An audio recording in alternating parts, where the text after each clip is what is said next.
이분이 어떤 분이냐? 알코올 중독자였어요. 그리고 아버지도 삼촌도 조카도 감옥에 있고, 아버지는 자기 어머니를 버리고 다른 여자와 떠나서 정신 못 차리고 살고, 본인도 언젠가는 빠르게 죽지 않는 한 감옥에 갈 거다, 이렇게 그냥 무의식적으로 생각하면서 술을 먹으면서 살았는데, 어느 날 이분이 이렇게 살기는 싫다, 그래서 떠난 게 북극의 33일인 거예요. 너무 재밌어요.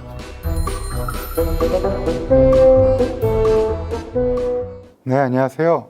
서울대 학교 의과대학 법의학 교실의 유성호입니다. 오늘은 편안함의 습격이란 책을 소개시켜 드리려고 합니다. 영어의 원제가 The Comfort Crisis, 아마 편안함의 위기? 뭐 이런데 번역을 습격이라고 했는데요. 제가 이제 처음에 읽은 건 아니고 이 책을 제 아내가 먼저 읽었고요. 아내가 읽으면서 굉장히 재밌다라고 얘기를 하는 거예요. 그래서 저도 읽어봤더니 재미가 좀 있어서 여러분께 소개시켜 드리려고 합니다. 우선 뭐 이 책의 저자는 마이클 이스터라는 작가고요. 젊은 분인 것 같아요. 이 책 줄거리를 간단하게 요약하면 이 작가가 북극에서 다큐멘터리를 찍으면서 33일을 보내는 그런 이야기예요. 그러면 그쪽에서 굉장히 불편했던 얘기를 쓴 건가 보네. 맞습니다. 그런 책입니다. 근데 뭐 그게 재밌을까 얘기하면 이게 의외로 재밌어요. 왜 재밌냐? 이분이 마이클 이스터가 탐험가인데 이제 저널리즘학 교수예요. 그리고 이제 저널리즘학은 여러분 아시다시피 잡지식이 무지하게 많습니다. 그러니까 이분은 탐험가긴 한데 약간 초짜고 미국의 험한 곳에서 계속 이렇게 탐험을 하면서 지낸 분과 촬영 전문가랑 함께 간 건데 느낀 게 많을 거 아니에요?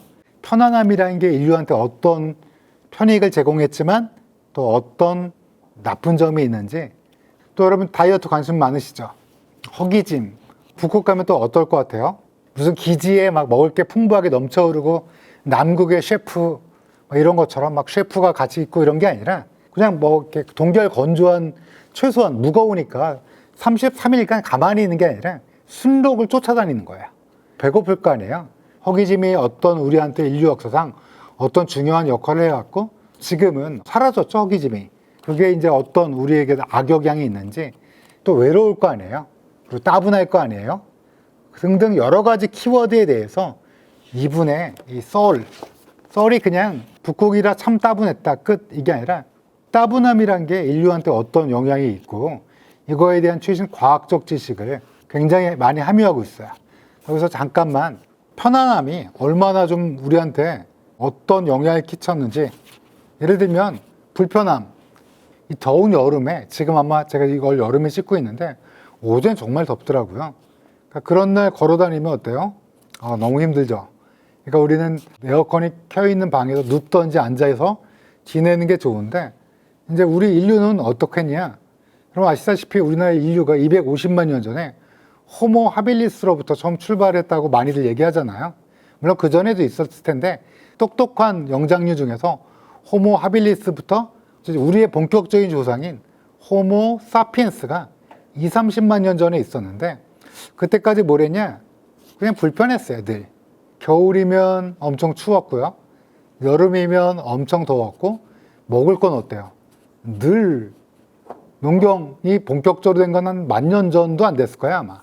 그 전까지는 늘 부족한 어떤 그런 것들을 찾아서 마치 이제 이 북극의 순록을 쫓아다니는 것처럼 끊임없이 걸었을 거고, 이제 이런 것들 경험하다가 편안해진 지는 얼마나 됐냐? 한 100년? 제가 지금 이 스튜디오 안에 100년 전쯤 이내에 개발된 에어컨에 의해서 쾌적한 상태를 유지하고 있었는데, 이 전에는 어땠을까요? 어마어마하게 더웠을 거예요. 막 지금 여름이 막 누워서 낮잠 시에스터 자야 되고. 근데 그러면 지금 편안해서 다행이다 그랬는데, 이 책은 편안해서 우리가 안 좋은 게 있다는 거야. 저는 아무리 생각해도 이 책을 읽기 전에는 편하니까 너무 좋지 않아요? 밥을 굶을 이유도 없고, 그쵸? 돈이 없는데요. 그래도 김밥 천국에 가면 그래도 뭐 한 비교적 한 5-6천 원에 허기진 배를 언제든지. 따분하면 어때요? 유튜브 광고를 봐야 되는 불편함은 있지만 유튜브 프리미엄을 구독하셔도 되고, 아니면 뭐 유튜브 안 봐도 할 게 너무 많죠. 인터넷 사이트도 너무 많고. 여러분 뭐 하루에 몇 시간씩이나 하실지 모르겠지만 누워서 여유가 되신 분들은 에어컨을 켜고 이게 천국 아니냐? 이렇게 사는 게 인류가 100년이 안 됐지만 더더군다나 우리는 운이 좋게 상위 10% 이내인 국가에서 태어나서 그래도 비교적 잘 유지하고 있잖아요. 뭐가 나쁠까요? 게을러져요. 게으르면 좋은 거 아닌가요? 저도 게을러서 너무 좋은데요. 누워서 뭐 띵가띵가 너무 좋잖아요. 건강이 안 좋아진다? 건강이 안 좋아지는 거. 근데 뭐 건강 괜찮지 않나요, 지금? 요게 되게 여러 가지가 얘기가 나오는데 간단하게 얘기하면 옛날에 부모님들이 그러시죠. 요즘 아이들은 저도 그 얘기를 듣고 자란 세대인데 인내심이 없다. 끈기가 없고 금방 주저앉는다. 뭐 그런 얘기 들으면 싫은데 아니 그러면 뭐 그 시대랑 지금이랑 다르니까 요즘 MZ 분들한테 그런 얘기하면 큰일 나겠죠. 뭐 꼰대냐 뭐 이렇게 얘기할 텐데 근데 그건 분명히 있는 것 같아요. 헬리콥터맘이나 제설기맘, 제설기맘 아세요? 미국에선 제설기맘이라고 앞에 놓여진 모든 걸 제거해주는 맘이에요. 그러니까 이 제설기가 쫙 지나가면서 물이나 뭐가 있으면 쭉 제거해주는 그런 부모가 있으면 좋을 것 같은데 문제는 우리가 회복 탄력성이라는 게 없는 거예요. 그래서 어떻게 되냐? 못 일어나는 경우가 많은 거야. 이렇게 편안하고 좋고 따분한 것도 없고 좋은데 우리가 어떤 편안함이나 안락함에 함몰돼서 주저앉는 경우가 생긴다는 거야. 그게 의외로 많다는 거야. 그리고 요즘에는 육체적인 힘든 걸 안 하잖아요. 근데 우리 전설이나 그런 이야기 속에서 보면 영웅은 항상 편안함과 안락함을 버리고 모험을 떠나고 도전에 직면하고 또 그걸 헤쳐나가고 거기서 깨달은 바가 있고 돌아와서 뭔가 위대한 일을 한다라는 건데 그게 이제 옛날 일이 아닌가. 근데 우리는 이제 더 이상 육체적인 거나 실현에 대해서 굉장히 두려워하고 피하기 때문에 즉 편안함에 익숙해져 있고 제가 아까 방금 말씀드린 것 게으른 게 좋은 게 아닌가 이렇게 되다 보니까 우리가 더 이상 도전이나 어떤 그런 거에 대한 하는 힘을 잃어버린 거 아닌가 라는 얘기를 이 책에서 많이 해요. 생각해보면 예수님이나 부처님도 부처님은 어때요? 기원전 250년 전에 그 왕자의 자리를 비우고 떠돌아다니면서 여러 가지 고초를 겪은 다음에 드디어 깨달음을 얻은 거고 예수님도 좀 더 편안하게 살 수 있는 거를 수많은 그 시련을 얻고 나서 드디어 신과 조우하게 되고 본인이 예수님이 하나님의 아들이 되어서 이런 영웅담 또 어떤 신화적인 그런 게 있잖아요. 그런 거 보면 분명히 어떤 육체적 시련, 정신적 시련이 우리를 강하게 만드는 게 있는데 우리는 그게 아예 원천 차단돼 있어서 배고픔도 느끼지 못하고 따분함도 못 느껴요. 따분함 느껴보신 적 있으세요? 바로 쇼츠를 틀게 되고 바로 넷플릭스를 보게 되고 바로 인터넷 접속하게 되니까 그런 것도 없게 되고 뭐라고 우리가 이런 시련을 겪을 기회가 없다 보니까 이런 기회가 없는 우리가 더 나약해지고 몸이 더 허약해진 게 아닌가 이런 얘기를 아주 설득력 있게 되게 여러 가지 얘기들을 하면서 해서 저 사실 여기 한 100페이지까지는 바로 읽으실 거예요. 왜냐면 이분이 자기 얘기도 많이 쓰는데 이분이 어떤 분이냐 태어날 때부터 탐험가 아니냐 그런 거 즐긴 사람 아니냐 아니에요. 알코올 중독자였어요. 그리고 아버지도 삼촌도 조카도 감옥에 있고 알코올 치료를 받게 되고 이분은 그래도 조금 배운 알코올 중독자라 일주일 동안 열심히 일해요. 금요일까지. 그러다 토요일이 되면 일요일 날 깨어나는 거야. 아버지는 자기 어머니를 버리고 다른 여자와 떠나서 정신 못 차리고 살고 삼촌은 감옥에 가고 조카도 술 때문에 사고를 쳐서 감옥에 가게 되고 본인도 언젠가는 빠르게 죽지 않는 한 또는 감옥에 갈 거다. 이렇게 그냥 무의식적으로 생각하면서 술을 먹으면서 살았는데 어느 날 이분이 일요일 아침에 일어났는데 이렇게 살기는 싫다. 어떻게 하면 이걸 벗어날 수 있을까? 를 고민하다가 우연한 기회에 만나게 된 사람과 나가게 된 거야. 어디로? 오지로. 그리고 나서 왠지 이걸로 극복을 할 수 있겠다. 왜냐하면 불편함을 오래 겪고 그다음에 따분함을 느끼고 고독함을 느끼고 이러면서 본인한테 나타난 변화가 굉장히 신선했고 그 변화를 저널리스트니까 막 찾아보니까 과학적으로 되게 합리적인 거고 그리고 이거를 다시 한번 도전하기 위해서 왜? 다시 술을 먹을까 봐. 그래서 떠난 게 북극의 33일인 거예요. 100페이지까지는 너무 재밌어요. 그 다음에 여기 막 상표가 많이 나와요. 등산복, 그 다음에 신발 이런 거 준비해 가야 되죠. 그리고 음식을 그냥 스니커즈 같은 거 가져가면 안 돼요. 그런데 그게 열량이 좀 모자르대요. 우리 스니커도 열량이 너무 넘쳐서 우리 안 먹잖아요. 근데 이제 북극 같은 데 버티려면 저도 이번에 가서 쿠팡에서 찾아봤는데 파는 음식이 있어요. 예를 들면 스파게티를 동결 건조해서 부셔 놓은 거야. 그럼 물만 타면 그대로 이제 건져서 먹는 거예요. 근데 이게 맛있을 거잖아요. 여기 이제 먹으면 너가 한번 먹어봐라. 이렇게 이런 식으로 나오고 그런 것들이 나와서 되게 제가 모르는 세계니까 막 120, 30페이지까지는 숨 돌릴 수 없이 흥미롭게 읽다가 북극에 갑니다. 북극에 가서 술록을 쫓아가는 것부터 약간 결이 달라져요. 그 전까지는 약간 코믹 그리고 약간 질풍노도 경쾌하고 빠른 시점에서 조금 느려져요. 대신 둔중해집니다. 무거워지고 그 다음에 굉장히 여러 가지 지식들이 알래스카 위에 북극은 어떤 기후고 어떤 게 있고 또 그러면서 이분이 느낀 감정 디지털 기기를 이제 더 이상 안 되는 거예요. 기지국이 없으니까. 테슬라에서 띄어올린 그 있지 않나? 이제 그건 사용 안 하셨고 이제 디지털 기기가 없는 거예요. 33일간 완전히 이제 디지털 기기 딱 뺏긴 게 아니죠. 이제 못 하는 거죠. 그리고 너무 고독하니까 처음에 3명이서 갔거든요. 탐험가, 진짜 탐험가, 이 작가, 그 다음에 이걸 찍을 사람. 이 3분이서 갔는데 이 찍을 사람이랑 탐험가는 오랫동안 오지를 함께 하신 분이라 잘 버티는 분이고 주인공은 기껏해야 네바다 같은 데서 한번 체험 그리고 어렸을 때 보이스카우트 경험 이런 것만 있는 분이라 처음에 느낀 감정은 따분함이에요. 따분해진 사람들은 뇌에 인슐라 컬텍스라고 부르는 선피질인데요. 그러니까 인슐라 컬텍스가 저하된대요. 이 인슐라 컬텍스는 원래 목표를 막 정하고 막 집중하는 데요. 내일 시험이야. 초집중. 그럴 때 인슐라 콜텍스라는 게 막 활성화되는 부분인데 따분하게 되면 그게 확 저하가 된다는 거야. 근데 따분함은 비집중화가 되는 거야. 그러면 그게 어떤 게 이득이 있느냐? 우리 인간은 집중화 모드와 비집중화 모드가 와리가리 해야 돼요. 근데 여러분 아시다시피 여러분은 다 무슨 모드냐? 집중화 모드예요. 아닌데 저 집중 안 할 때도 있는데요. 쇼츠 볼 때 넷플릭스 보고 그거 멍 때리는 건데요. 아니에요. 여기 책에 보면 실험했는데 모두 집중화 모드에 해당됩니다. 그러니까 우리 뇌는 24시간 동안 오로지 집중화 모드가 되는 게 뭐라고요? 현대인의 삶이에요. 그럼 비집중화 모드는 뭔데요? 멍 때리기, 산책, 그리고 따분함을 느끼기인데 여러분 잘 안 하시죠? 시간 날 때 뭐예요? 누워서 에어컨 밑에서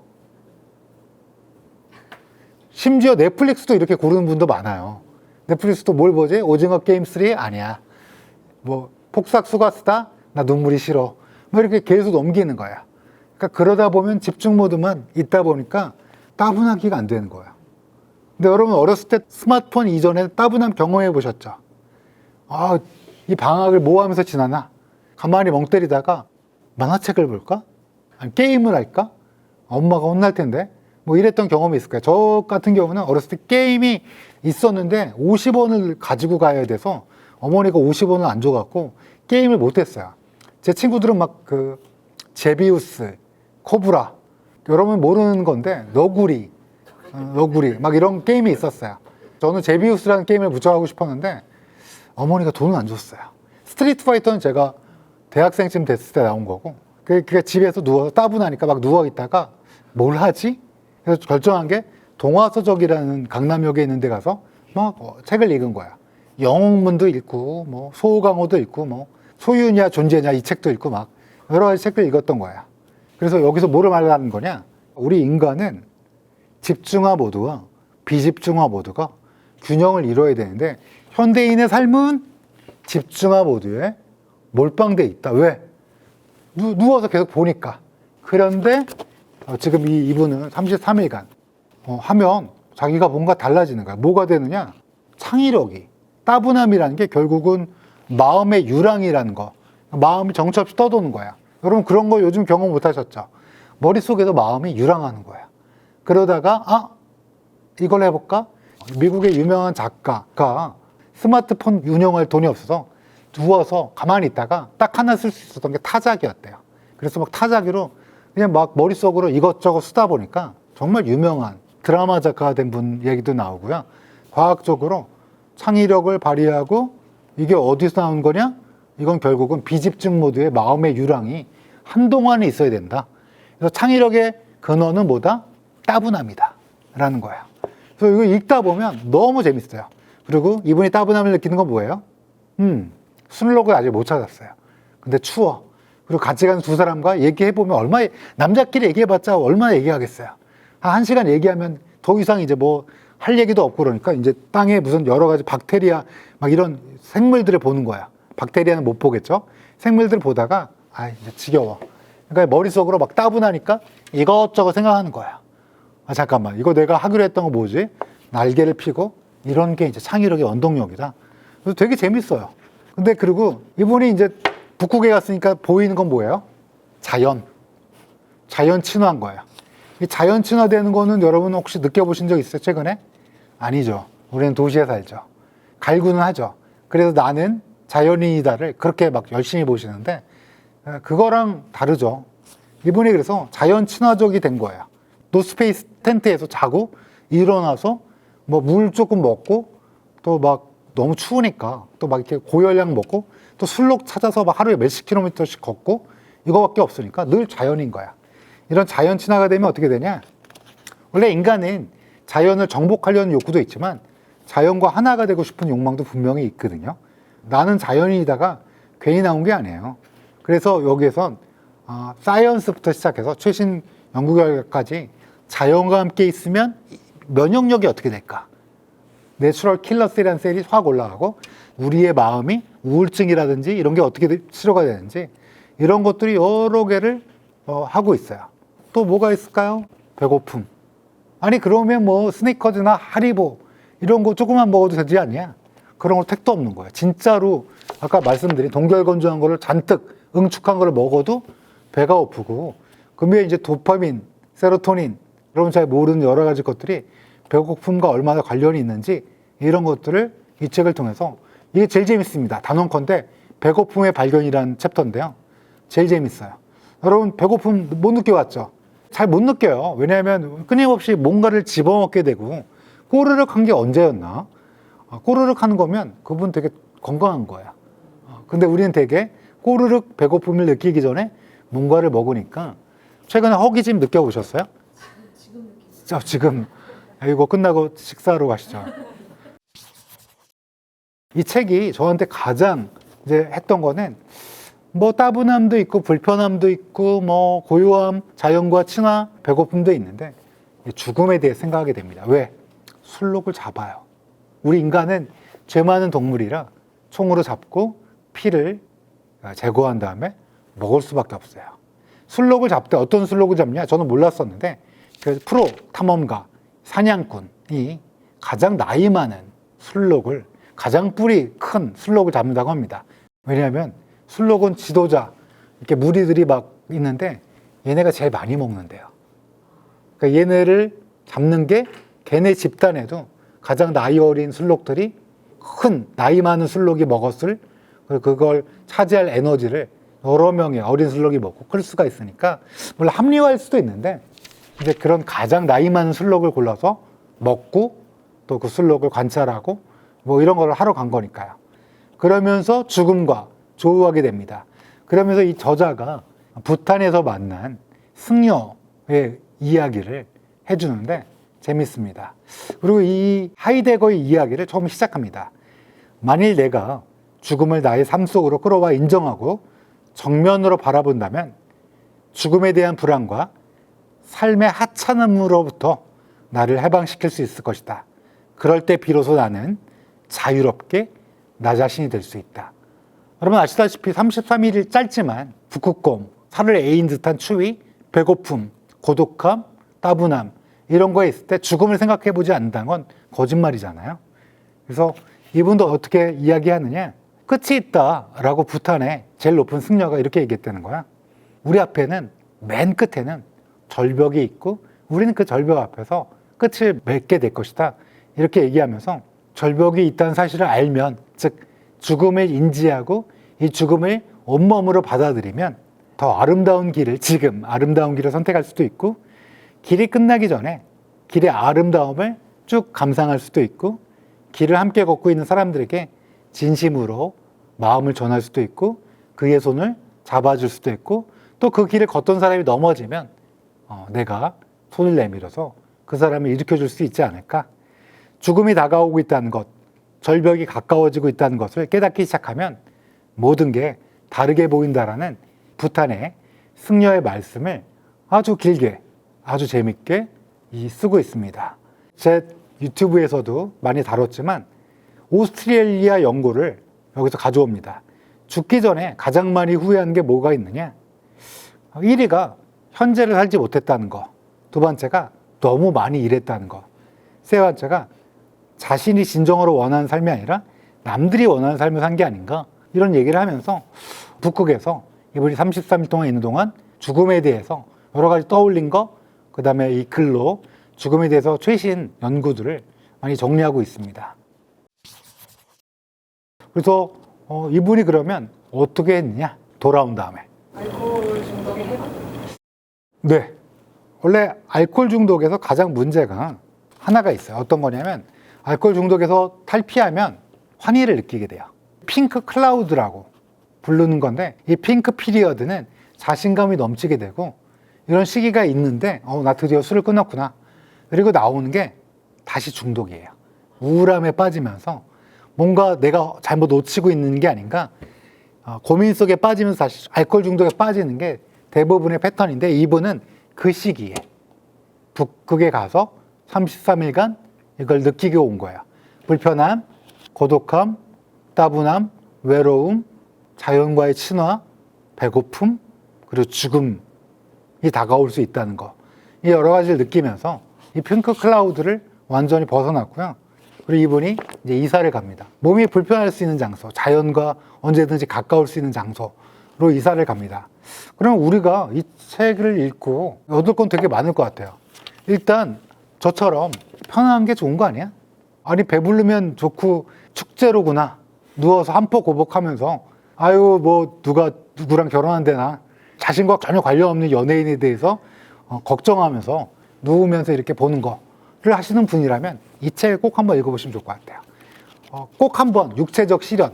우리가 영웅이 될 건 아니에요. 우리가 예수님이 될 것도 아니고 우리가 부처님이 될 것도 아니지만 우리가 뭔가를 하려면 육체적으로 불편함을 겪고 이게 그러면 꼭 일부러 해야 되나요? 맞아요. 우리가 우리 삶을 좀 더 개척하려면 좀 젊었을 때 불편한 것도 괜찮고요. 종종 우리 자신의 불편함에 그리고 이걸 극복했을 때 내가 어떤 성취감이라든지 이런 걸 얻는 게 좋을 것 같고요. 또 하나 아까 따분함의 시기를 가져가는 거. 그러니까 불편함의 시기도 있어야 되고요. 따분함을 우리가 용인하는 그리고 오히려 그거를 장려하는 것들을 좀 해야 되는 게 아닌가.